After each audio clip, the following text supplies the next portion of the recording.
Hi friends, my name is Deepak and you are watching TechScale YouTube channel. Before we get started, if you are new to TechScale YouTube channel, please do not forget to subscribe and press the bell icon for future video notification. So without wasting any time, let's get started today's tutorial. So friends, in today's video, we'll see tuple data type in Python. In the previous video, we have seen list. So if you have not watched, please go and watch the previous video. I will give the link in the description. So first we will see what is tuple. So tuple is a collection of objects. Tuples are sequences just like list.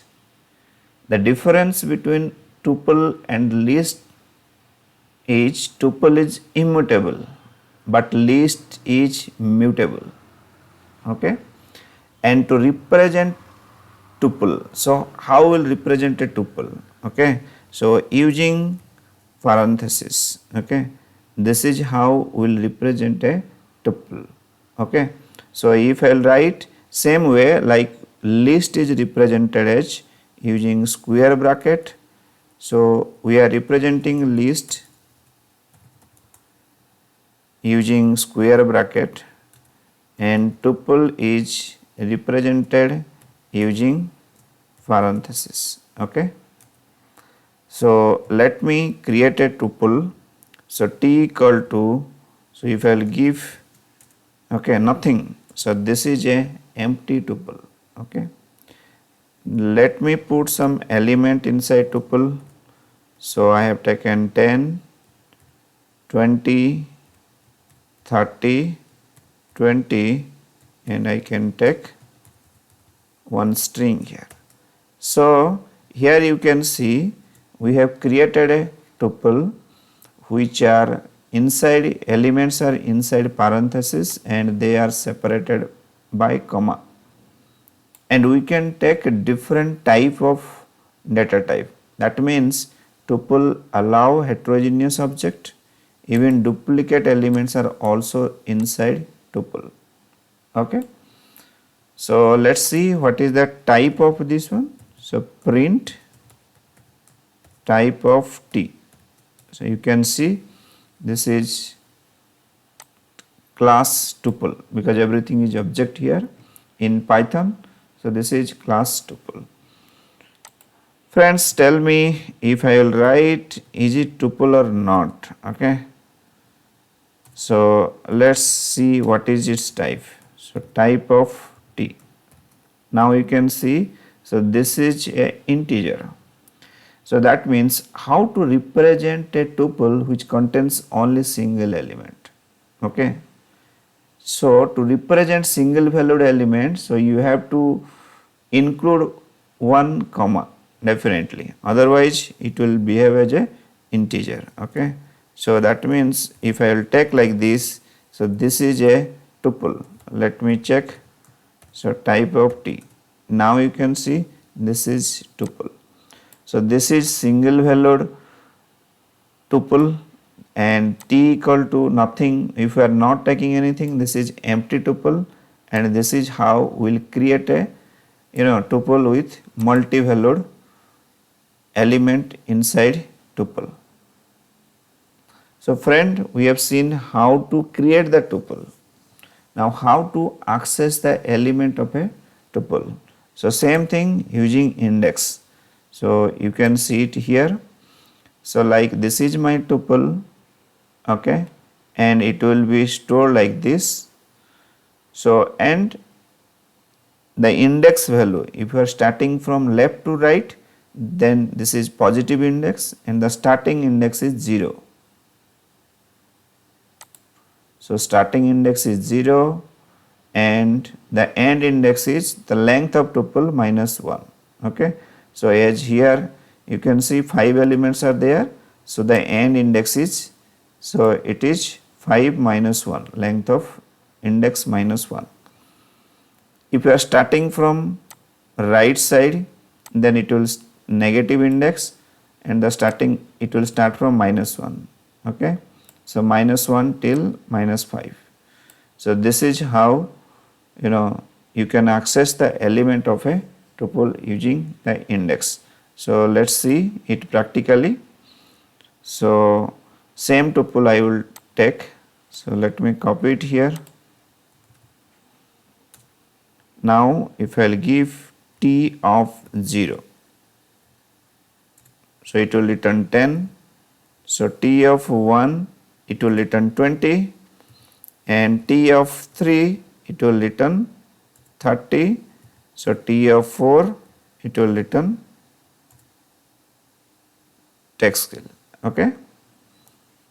So 0, 1, 2, 3, and this is 4. And if you will write t of -1, that means we are starting from right side. Okay. So it will return text skill. Okay. Now t of, if I will give 5, so what will happen? Okay, it is tuple index out of range. Okay, because that index does not exist. Okay, if you are going beyond the length of tuple, then it will give tuple index out of range. Okay, because it is, the length of the tuple is 5 and the index starts from 0 to length of tuple -1. Okay. It means indexing is applicable for tuple. Let's see if we want to see the part of tuple. Okay, so like this is my tuple. Now if I want to slice the tuple, okay, starts from first index and till third index.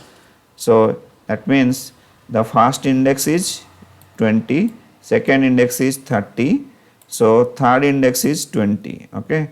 So it will give start index to end index -1. Okay. That means it will return the element from first index till second index. This is how it works. Okay. If I will take t equal to 0th index to 4th index, that means it will return the element from 0th index to third index. So this is 0 index, this is first index, second index, and third index. So it means slicing concept is also applicable for tuple. Okay. So now we will see whether we can change the value of tuple or not. Like we have changed the value of list. So here we can able to change or not. So t of 0, you can see it is showing 10. So now what I will do, now t of 0 equal to, if I will take 99, you can see tuple object does not support item assignment. That means tuple is immutable. You cannot change the value of the tuple once it is assigned. Next we will see whether we can add the element to a tuple or not. Like in the list we have added using append method. So let's see. So this is my tuples and I want to add append of, I want to add 40. Now you can see. So that means there is no append method for tuple. We cannot add. Similarly, can we remove some element from tuple or not? So remove, I want to remove 20. So we cannot remove element from a tuple. But we can do the same thing in list. So this is the introduction about tuple. So we will see more in depth about tuple in our future video. Now let's see what is the difference between list and tuple. So friend, you can see list is mutable, already we have discussed, but tuple is immutable. And list is represented using square bracket, but tuple is represented using parenthesis. And to store element, so Python required more memory in case of list, but tuple is stored with less space because it is stored in bits. and performance is slower in case of list, but tuple can be accessed faster because it is immutable. So we can say performance is more in case of tuple. So application wise, if the content is changing, then you can go for list, but when the content is not changing, then go for tuple. So this is the difference between list and tuple. That's it for today's tutorial. So we'll see more on tuple in our future video. I hope you have enjoyed the tutorial. So please do not forget to like, share and subscribe. If you have anything, do mention in the comment box, and stay tuned for more such video. Till then, bye bye.